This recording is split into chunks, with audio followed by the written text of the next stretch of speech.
Boa noite, telespectadores. Estamos de volta em mais uma semana com o nosso Viver Bem em Cristo, recebendo aqui, com muita alegria e satisfação sempre, o ministro do Evangelho, Sérgio Alves, para falar conosco da Palavra de Deus e como nos aproximarmos de Deus, sendo também por Ele abençoados, não é, Pastor Sérgio? Tudo bem? Tudo bem, uma boa noite aí a todos do programa e boa noite à nossa audiência, que Deus hoje esteja nos abençoando ricamente aí com tudo aquilo que vamos abordar aqui da Escritura Sagrada. Bem, pastor, as pessoas que têm ouvido a nossa programação sempre, e eu própria, lendo muito a palavra já há muitos anos, às vezes eu me pergunto, como diminuir, encurtar essa distância entre nós e Deus, andar um pouquinho mais rápido, do que andamos, afinal de contas, parece que o tempo vai se esgotando e a gente está andando muito lento. Então, eu gostaria de pedir para o pastor comentar uma palavra que está em 1 João, no capítulo 1, nos versículos 8 e 9, que diz o seguinte: se dissermos que não temos pecado nenhum, a nós mesmos nos enganamos e a verdade não está em nós.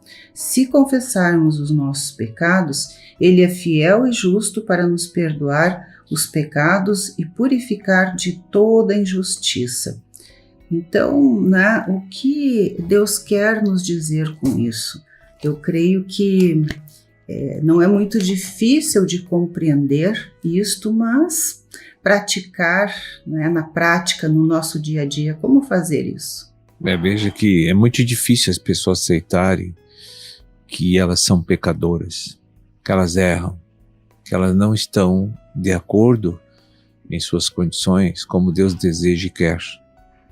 É muito difícil uma pessoa acreditar quando a gente fala isso para elas, que não é nossas palavras, essas palavras são de Deus, que diz que todos pecam e todos pecaram.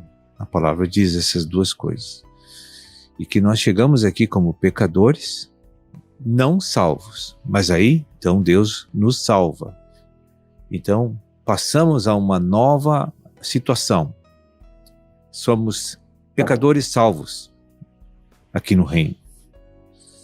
Se você chegar para um cristão que é batizado, que já nasceu da água do Espírito, e dizer para ele, olha, você é um pecador, ele não aceita.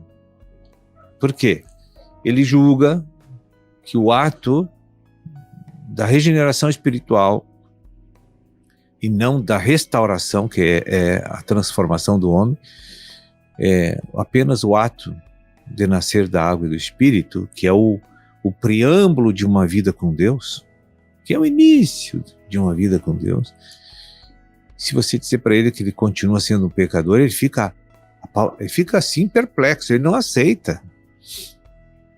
Mas acabamos de ler aí de que somos pecadores. Romanos 3:23, aqueles que têm Bíblia em casa, da nossa audiência, que queira conferir, anotem aí, em Romanos 3:23. O nosso Deus diz que nós estamos numa condição de pecadores ainda. Então, se nós somos pecadores salvos, que eu gosto de explicar isso, há uma diferença do pecador que não é salvo, Aquele está condenado, nós já estamos salvos. Então estamos em processo de restauração, que vai durar nossa vida inteira até o último dia, ou no óbito ou no arrebatamento da igreja, vai terminar o domínio, a influência e a expressão da natureza pecaminosa através de nós. Porque na nossa carne, isso está em Romanos também 7:18, o apóstolo Paulo traz uma revelação celestial muito importante para todos nós, para os crentes, dizendo, e ele tinha uma experiência pessoal com isso que eu estou falando agora, ele diz, que na minha carne não habita bem nenhum. Então, nós os crentes os pecadores salvos, carregamos uma natureza pecaminosa que exerce influência, domínio em nossa alma e se expressa através de nós em determinadas circunstâncias da vida, em determinadas situações. Quando a gente julga pessoas, a maioria das pessoas não julga que isso é pecado. Por quê? Embora conhecendo Mateus 7:1, não julgueis para que não sejais julgados, ele pratica isso o dia inteiro, a semana inteira, o mês inteiro. E faz isso sempre com trocar uma camisa para ele. Ele conhece esse mandamento, mas ele não considera isso pecado. Mas Deus considera isso um pecado. E agora? O que fazer? Né?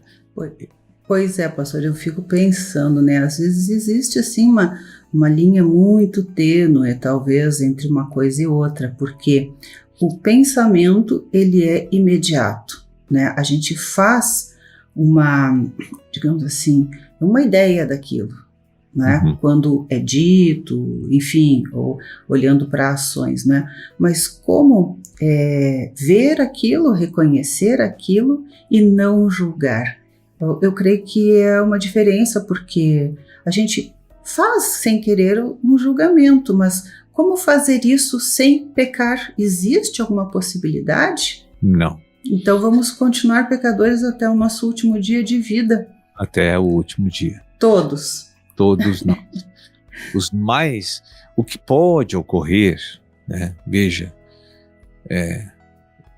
o que pode ocorrer, assim, é um melhoramento significado na minha obediência à verdade, né? E a graça que eu recebo de Deus, vendo o meu coração com um desejo de obedecer os preceitos, ele pode me ajudar a eliminar uma série de pecados. E eu ficar com bem poucos pecados. Mas ainda assim continuo pecador. Sim. Eu creio que reconhecer que fez um julgamento e pedir perdão, porque ali diz, né, se confessarmos os nossos pecados, ele é fiel e justo para nos perdoar. Sim. Né? Eu creio que também talvez já seja uma forma, o reconhecimento e o falar isso para Deus, né? Eu creio assim que confessar os pecados é falar aquilo para Deus que nós reconhecemos. Verdade. Né? Veja, que o sangue de Jesus que remiu os pecadores, que foi derramado no Calvário, ele ainda está à disposição dos pecadores do reino. E a todos que querem. Então, o veredito Calvário, juridicamente, ainda existe hoje como realidade. Você acabou de ler, se você confessa, aquele sangue é aplicado e você purifica-se diante de Deus. Deus não olha mais para aquilo que está perdoado. Não te cobra. Ficou para trás, estamos perdoados dos pecados de uma hora atrás, porque daqui a pouco já julgamos de novo e assim vai, não é? E as pessoas acham que para Deus não tem diferença, como você questionou. O pecado oculto, o julgamento silencioso ou expresso, ele é o mesmo, ele não muda. Para Deus ele é o mesmo, porque tudo que você pratica aqui fora, primeiro passa por dentro. Tem coisas que está aqui dentro, é pecado, mas eu não deixo sair para fora de mim. Sim. Porque eu tenho um domínio próprio melhor, que é um fruto do Espírito. Sim. Então eu sofro, eu esmurro, mas eu contenho, eu não faço aquilo de forma executiva. Fica a nível subjetivo dentro de mim, aquilo. Sim. Então o dano externo é menor. Sim, isso que eu ia dizer, né?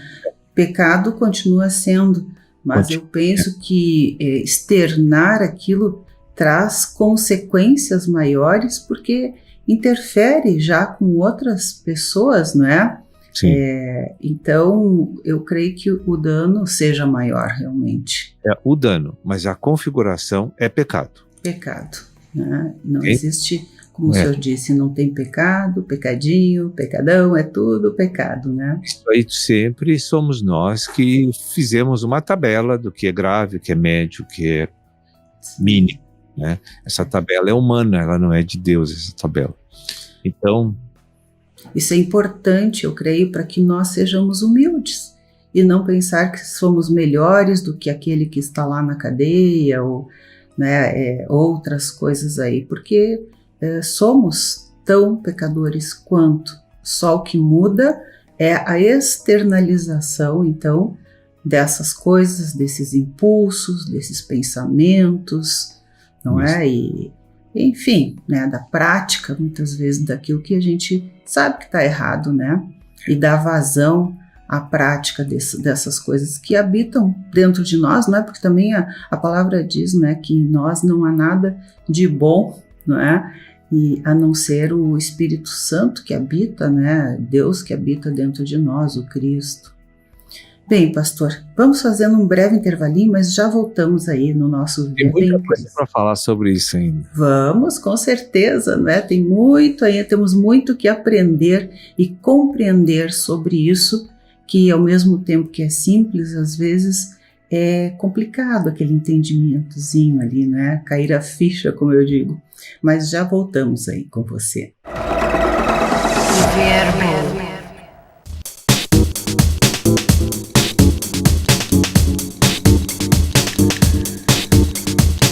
Estamos de volta e continuamos a conversar sobre a questão dos pecados. Especialmente falávamos há pouco da questão do julgamento. Aquele julgamento que nós automaticamente fazemos quando olhamos para alguma pessoa, situação, alguma coisa, não é? E que Deus diz, não é? Não julgais para que não sejais julgados. E a diferença entre se isso, o pensar, é menos pecado do que o pensar e externar, ou se é tudo a mesma coisa, ou enfim, não é? Se existe níveis de pecados. Não existe níveis de pecado. Pecado é a transgressão da verdade, o que configura um pecado. Sempre que eu transgrido a verdade divina, houve um pecado. E necessita de expiação, de perdão divino. Aí só mediante uma confissão sincera e reconhecimento de erro perante o prisma da verdade, né? Eu vou chegar a Deus e vou dizer, olha, eu errei e quero confessar, estou aqui me arrependendo, me humilhando e quero te pedir perdão dessa falha, dessa infração que eu cometi. Na mesma hora Deus apaga aquilo e não lembra mais daquilo. Olha, e eu digo assim, né, ao meu ver, que isso, o reconhecer o pecado já é um grande passo, porque até há 15 anos atrás eu não reconhecia, né, as coisas que fazia como um pecado. Achava que eu estava bem, fazendo certo, né, procurando ser correta, ser boa, né, e com o tempo, logo, né, depois fui aprendendo e vendo a palavra de Deus, Deus foi me mostrando o quanto sou pecadora, que realmente dentro da gente tem muita coisa oculta ou velada que a gente não tem entendimento. Então eu creio que reconhecer, né, o pecado, e para reconhecer só conhecendo a palavra de Deus, o que ela diz, né, mas reconhecer isto, eu creio que é um grande passo, é o primeiro passo, não é? É o primeiro passo, porque hoje na igreja as pessoas conhecem o Evangelho e os preceitos básicos que nos leva a um viver santo e espiritual. Todos conhecem, os crentes conhecem, os cristãos. O que ocorre é que eles têm os padrões determinados por si mesmos do que é certo e do que é errado. Eles têm esse padrão, é pessoal. Só que esse padrão não tem nada a ver com Deus e com a verdade, mas sim algo que ele estipulou como convicção, como critério para julgar todas as coisas, o bem e o mal. Então, ele agora formou uma constituição subjetiva própria dele e que tudo que ocorre diante de seus olhos ele tem um parecer. Agora, esse parecer não está embasado na verdade única, não. aquilo é coisa dele. E aí, ele se torna um pecador. Isso acontece na vida de todos os pecadores salvos e não salvos. Ou seja, todas as pessoas, né, digamos assim, todas as pessoas, todos os dias, a todo momento, porque nos relacionamos, né, a todo minuto com pessoas, enfim, né, isso é uma coisa constante. Então, eu creio que a gente tem que estar sempre pedindo perdão, orando, vigiando, orando, né, cuidando dos vigiando até nossos pensamentos mesmo. Veja bem, o arrependimento que a Bíblia fala não é uma questão sentimental, de remorso, de tristeza. Isso são conceitos totalmente humanos. Sim. O arrependimento, na verdade, é uma troca de direção. Tu vai agora andar em sentido inverso que você está andando, né? Seria então, mais uma constatação que nos faz mudar de direção. Para Deus gerar um arrependimento num coração, numa alma de uma pessoa, a pessoa tem que estar aplicando a sua mente na palavra constantemente. Esse é o primeiro requisito. Segundo, ela tem que estar disposta a analisar o que Deus está falando e comparar com ela, né? Então, sempre que Deus me mostrou que eu estou errado, isso não significa que eu vou mudar também, porque eu tenho livre vontade. Agora, quando Deus me convencer de que aquilo me faz mal, eu mudo. É verdade. Antes, então, exatamente isso, né? Deus faz isso, não é por ele, né? Porque Deus sem nós continua sendo Deus, mas o entender que Deus faz isso, né? Não por uma imposição, mas sim para que nós tenhamos uma vida melhor, melhores resultados, mais alegria, satisfação, paz, menos ansiedade, menos depressão, né? Então Deus faz isso por nós, não é por ele, não é? E é por isso que quando você é aplicado na busca do conhecimento espiritual, a tua alma vai entrar em revolução, com certeza. Você vai passar a ter uma série de conflitos subjetivos, que é entre você e a tua carne, você e a minha carne, porque os padrões que estão na minha alma veio da carne. Eu fiz sob um processo educativo dela, de me dar sempre uma solução imediatista para me sentir alívio e ter com vitória e me sobrepor sobre os outros, né? Só que quando a gente lê a palavra de Deus, isso começa a desmoronar. Eu acho que você e eu já tivemos essas experiências que um dia eu olhei para minha vida e digo assim, mas eu sou um problema sério. Sim. A gente se envergonha, não é? De muitos pensamentos, de muitas atitudes mesquinhas e coisas assim que realmente sem fundamento, né? Mas que é tão deletério, né? Que é tão ruim, principalmente para nós, né? Às vezes muito mais do que para o outro, né? A gente se assusta porque no primeiro impacto assim, em que Deus ilumina você se sente até um pouco assim, triste e depressivo, né? Não a depressão, sim, mas decepção conosco. De ter vivido tantos anos tutoriado por enganos. Sim. Né? Aquilo ali machuca um pouco a gente, né? Mas esse período é normal para me criar força de fazer essa mudança de atitude, que é o arrependimento. É necessário, não é? Necessário. Não é como diz o ditado, não dá para fazer um bom omelete sem quebrar os ovos, né? E a gente é bem quebradinho para depois dar algo melhor de nós, né? E não fica ali preso a uma casca, não é? Então, por isso que Jesus disse, vocês pensam que eu vim trazer paz à terra? Não, eu vim trazer espada. Sim, é nesse sentido, então. Não é que ele vem trazer guerra na Terra, mas é uma guerra dentro de nós mesmos, então. É uma guerra que se trava para você conseguir a liberdade em Cristo que ele te deu, que está intrínseco, inato na tua natureza, que foi criada, original. A libertação de todos esses enganos, desse mundo que a gente vive, aprende, né, cresce. Hoje a indústria farmacêutica, a medicina, vive por causa do pecado, ela prospera por causa do pecado. Sim, cada vez mais doenças. As distorções da personalidade e o procedimento enganoso que atrai maldição sobre eles, deixa suas almas em ebulição. E isso vai somatizar muitas enfermidades no corpo, né? Com certeza. Como então, mesmo o senhor disse uma vez, né, principalmente nas famílias, que é onde Deus mais trabalha esse tipo de coisa, né?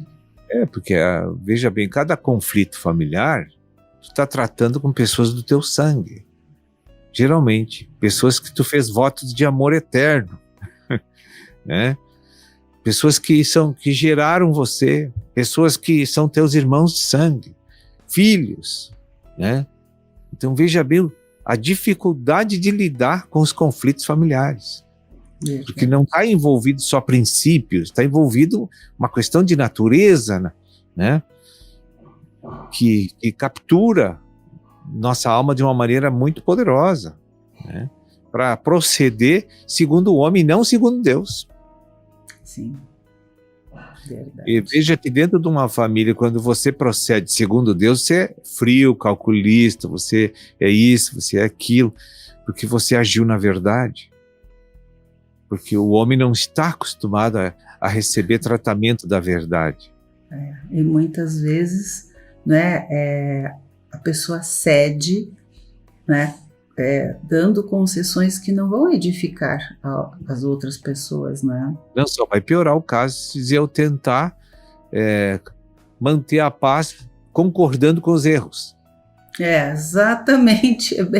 Agora, isso foi uma lição hoje para mim, não é? Bem, pastor, o programa hoje realmente foi muito edificante. Tenho certeza, não é, que abriu aí os horizontes, né, para muitas pessoas e que a gente possa estar sempre buscando cada vez mais. E eu quero lhe agradecer, então, por estar conosco mais uma vez e dar continuidade, de certa forma, a este assunto, né, na próxima semana, porque ainda ficaram algumas coisinhas aí, né, algumas perguntinhas. Bem. Mas, né, lhe agradeço, então, nosso programa chegando ao final. É uma satisfação sempre tê-lo conosco. Obrigada. Eu agradeço, uma boa noite a todos. Verbo.